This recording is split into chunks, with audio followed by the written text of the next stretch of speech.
Chegamos ao ponto do ciclo em que já não dá mais para se esconder atrás da modéstia, do cuidado excessivo ou da falsa humildade. A lua cheia em Leão entrou em cena como um holofote interno desses que não iluminam só o palco, mas também os bastidores, onde a gente se encolheu ali, ficou pequenininha para tentar não incomodar. A lua cheia em Leão chega e nos encara a perguntar sem rodeios: onde estamos nos diminuindo para continuar sendo aceitas? Onde entregamos luz, afeto, criação sem reconhecer o nosso próprio valor? E como se isso não bastasse, essa lua encontra lamas, o sabá da primeira colheita, um rito em que a vida nos chama a avaliar com honestidade madura o que realmente cresceu, o que merece ser celebrado e o que precisa ser devolvido ao fogo da transformação. Depois de enraizar, sustentar e aprender a não nos abandonar nos episódios anteriores, chegou a hora de ocupar o nosso próprio lugar. Não por vaidade, não por ego inflado, mas por responsabilidade amorosa com aquilo que somos. Essa lua cheia ativa o arquétipo da mãe como fonte de vida, de dignidade e de amor próprio. A mãe que nutre, sim, mas também protege, que cria, mas não se apaga, e que sustenta sem se sacrificar no silêncio. Hoje não falaremos de brilharmos somente para sermos vistas, falaremos de brilhar porque é impossível continuar nos escondendo. Com presença, com prazer, com dignidade, a fogueira já está acesa, Lupitas, e nós sabemos. Olha, presta atenção nisso. O que não é celebrado apodrece. Vamos atravessar juntas esse portal? Quando falamos do arquétipo da mãe, precisamos fazer um ajuste simbólico que é quase um desmonte. Porque o que foi nos vendido como a mãe ideal não é um arquétipo vivo, gente, é uma construção patriarcal. A doutora Clarissa Pinkola Estés, autora do livro Mulheres que Correm com os Lobos, ela nomeia esta construção como a mãe radiante.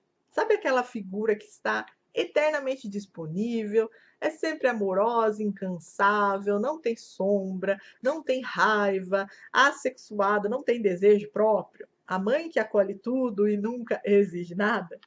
Então, né? Essa é a mãe radiante, conforme nos ensina a doutora Clarissa. E ela é um modelo que não é humanamente alcançável, impossível. Ela está num pedestal altíssimo.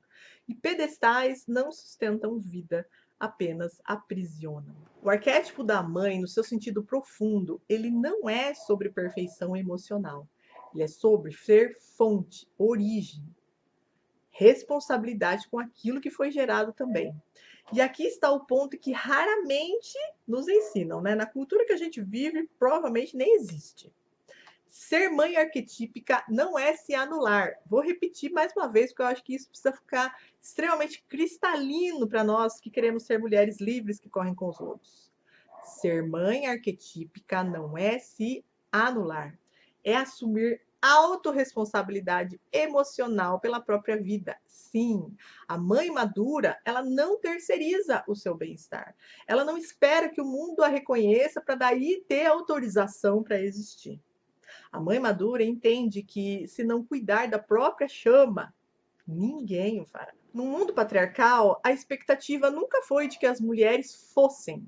A expectativa sempre foi de que servissem à família, ao trabalho, à harmonia, ao conforto alheio e ao brilho dos outros. E é por isso que, quando uma mulher decide brilhar, algo range no mundo patriarcal. Eles chamam de ego, chamam de exagero, chamam de falta de humildade.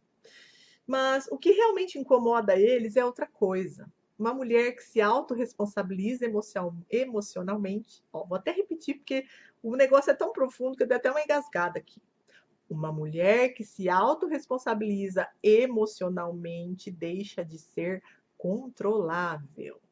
Ai, que medo que eles têm disso. E não a mãe arquetípica que essa lua cheia em Leão vem para despertar em nós, ela não é aquela que se doa até desaparecer, que esfacela até os ossos, não. Ela é a que sabe dizer: Isso eu sustento. Isso eu celebro. Isso eu não carrego mais. Essa mãe, ela ama sim, mas ama com limites vivos. Ela cuida sim, mas não à custa do próprio sol. E o Sabá de Lamas, ele nos lembra disso com brutal delicadeza. Olha que expressão interessante, né? Uma delicadeza pode ser brutal? Ela pode. Porque não existe colheita sem escolha. E não existe escolha sem renúncia. Brilhar aqui não é performance, é ter fidelidade com a nossa própria fonte. E talvez o maior ato de maturidade emocional seja esse: tocar um grande e definitivo dane-se para tudo o que nos quer, pequenas, silenciosas e eternamente úteis. Porque quando a mãe interna se levanta, ela não pede desculpa por existir, não. Ela protege, ok, sustenta e celebra e segue inteira, ocupando o próprio lugar. Se o arquétipo da mãe ele nos fala de fonte e de autorresponsabilidade emocional, a quinta casa astrológica mostra onde essa fonte se expressa no mundo. A quinta casa ela é o território do filho simbólico. Não apenas de filhos reais, nascidos de nós, nossas criações, obras, prazer, brilho, nossa capacidade de dizer, isso aí fui eu que fiz. Mas ela é o espaço onde a vida ela vem querendo brincar, criar, mostrar-se, né? Sermos vistas. E é justamente isso que faz com que tantas mulheres sintam muita culpa. Porque a gente foi ensinada que desejar visibilidade é vaidade, que desejar prazer é futilidade e que ocupar espaço é arrogância. Ai, cultura patriarcal, né? Leão rege essa casa. E Leão, gente, não pede licença para existir, não. Ele simplesmente irradia. O Sol, o regente de Leão, ele não compete, ele não fica implorando e também não fica se justificando, não. Jamais vai se diminuir para caber. Não negocia a sua luz para ser aceito. Ele nasce todos os dias e cumpre a sua função: brilhar e sustentar a vida ao redor. E quando a gente traz isso para a nossa própria narrativa, fica muito claro. Quinta casa não é sobre ego inflado, não. É sobre direito de existir com prazer e com dignidade. O problema é que dentro desse sistema patriarcal que a gente vive, esse direito de brilhar ele foi distorcido. Para as mulheres, a quinta casa ela virou um campo de conflito. A gente se pergunta: posso desejar? Posso me mostrar? Posso gostar de mim? Posso celebrar o que eu já criei sem ter que pedir desculpa? Isso é triste.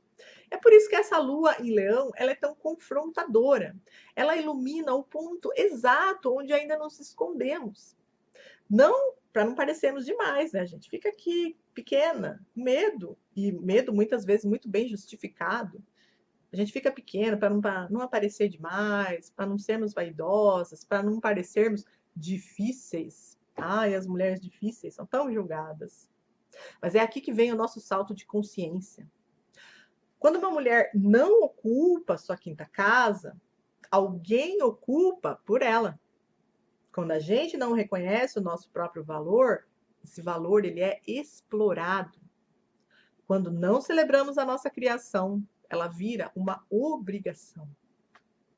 E a mãe que se levantou no bloco anterior, agora olha para sua criação e diz: isso é meu, isso tem valor, isso merece sol, merece vir para o mundo. A quinta casa nos ensina que maturidade emocional não é apenas cuidar da fonte, mas permitir que o que nasce de nós seja visto, celebrado, nutrido. E Leão nos lembra: não viemos ao mundo para nos apagar em nome da harmonia, não. Viemos para acender a vida. E esse é o ponto em que a autorresponsabilidade da mãe encontra o brilho consciente do sol. E quando isso acontece, ninguém segura, porque brilhar deixa de ser medo e vira apenas uma consequência de quem somos. Antes de entrarmos propriamente no Sabá de Lamas, a gente precisa lembrar de algo essencial. Existe uma espiritualidade que não nasce do medo, da culpa, da hierarquia. Uma espiritualidade livre que nasce da terra. Os sabás, eles fazem parte da roda do ano, um calendário ancestral. A roda do ano está ligada aos ciclos naturais, ao sol, às colheitas e ao corpo vivo do mundo em que vivemos. É uma espiritualidade bruxesca, sim, mas no sentido mais original da palavra. Livre, encarnada, conectada à Grande Mãe e profundamente prática. Então, nada aqui que a gente vai falar sobre sabás é sobre dogma, é sobre escuta. E o Lamas marca o primeiro sabá da colheita.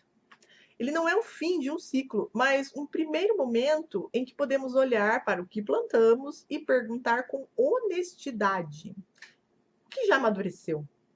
O que merece celebração? O que precisa ser devolvido à vida? É aqui que a Roda Sul ela entra como um símbolo. Sul é o lugar do fogo, do calor, da vitalidade, da consciência do valor do que foi gerado. E na roda do ano, o Sul nos ensina que a abundância não é acúmulo. Abundância, ó, é circulação. Por isso, o Lamas ele não fala de receber, mas de ofertar. Reconhecer que tudo que cresce em nós, em algum momento, precisa ser partilhado. Essa partilha aí, isso conversa diretamente com a lua cheia em Leão. O brilho que não é dividido, esse sim vira vaidade. Mas o brilho que é ofertado, ele vira alimento. Por isso, hoje sugerimos um gesto simples, nada elaborado, nada performático. Vamos montar uma mesa farta do jeito que der? Talvez um bolinho, um pão, algumas frutas, algo feito com as nossas próprias mãos. E antes de comer, a gente pode dizer em voz alta que a abundância que eu recebo, eu também saiba ofertar. Não como promessa, mas como um tipo de compromisso com nós mesmas. Porque Lamas nos lembra que não basta brilhar, é preciso nutrir com a nossa própria luz. Nos nutrir primeiro, hein? Porque saco vazio não nutre os outros, não. Celebramos não apenas o que nós conquistamos, mas a mulher que tivermos que nos tornar para sustentar essa colheita. Assim, com fogo no peito e o nosso pão na mesa, honramos a Grande Mãe que vive em nós, na terra, e nesse ciclo que nunca deixa de girar. Depois de tudo que nós percorremos até aqui, raízes, permanência, discernimento, colheita, chegamos ao arcano que não pede mais preparação. O arcano 19, o Sol, ele não fala de potencial, ele fala de presença assumida. No tarô, o Sol aparece depois de um longo caminho. Ele não é o brilho do começo, mas a luz de quem atravessou a própria sombra e não precisou se diminuir para seguir pertencendo. Por isso, ele conversa tão profundamente com tudo que a gente está construindo aqui neste ciclo. O Sol, ele chega depois de não nos abandonarmos, de aprendermos a sustentar, honrarmos o nosso corpo e aceitarmos, sim, que há tempo de crescer e tempo de oferecer. O brilho do Sol aqui não é ego, é consequência. No Sol não há pedido de autorização, não há culpa por ocupar espaço e não há vergonha por ser vista. Isso é profundamente revolucionário para mulheres que foram ensinadas a se amar no escuro, a servir em silêncio, a confundir humildade com apagamento.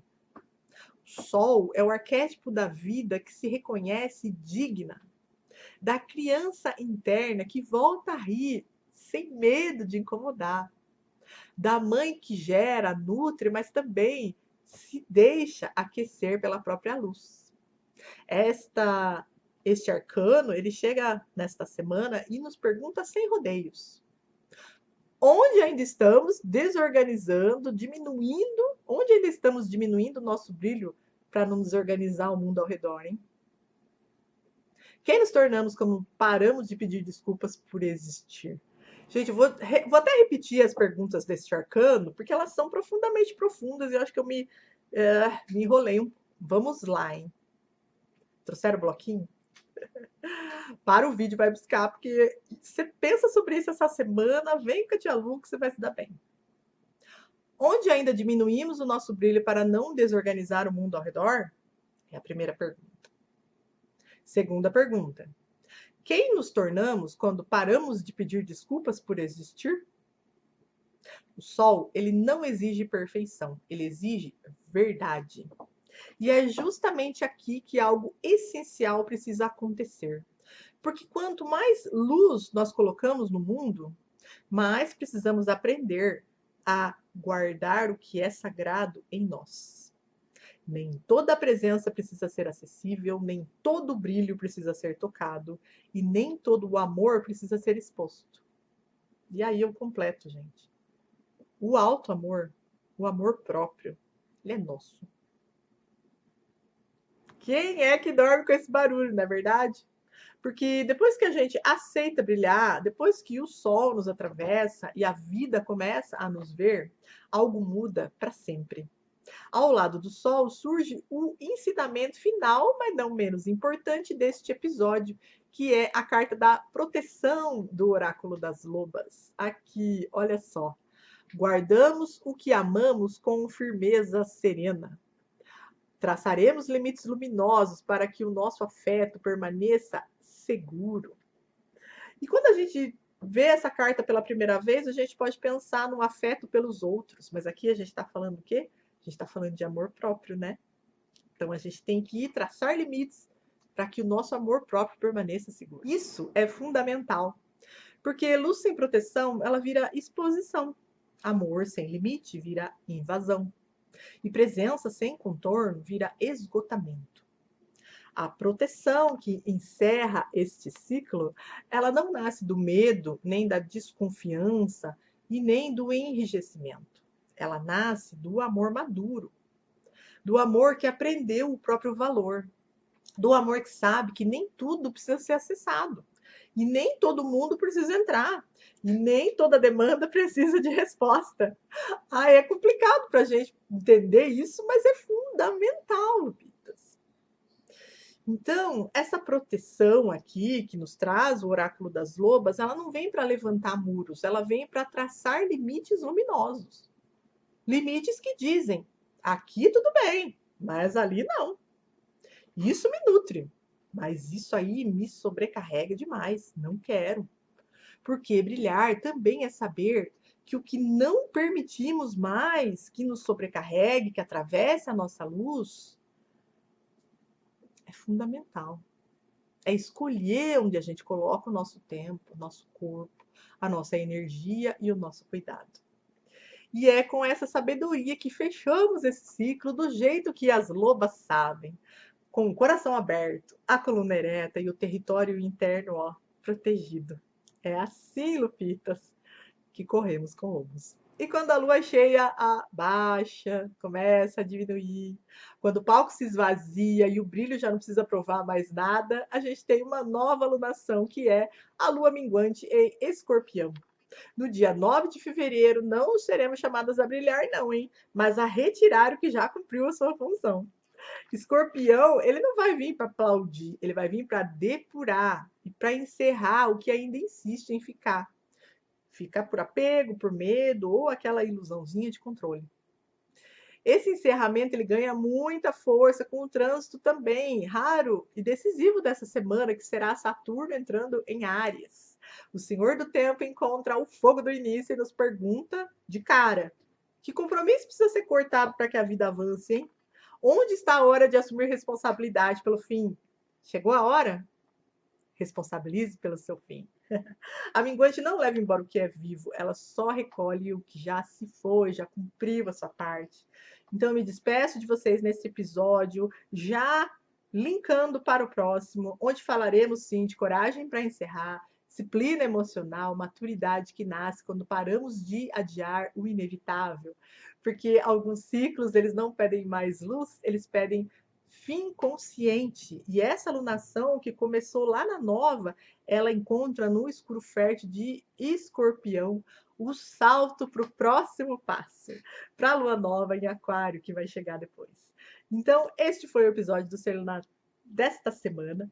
Eu espero vocês nas redes, ó. Tem nosso link por aí, a gente se encontra no próximo alunação aqui no quadro, mas em todas as redes enquanto isso. Um abraço, até lá!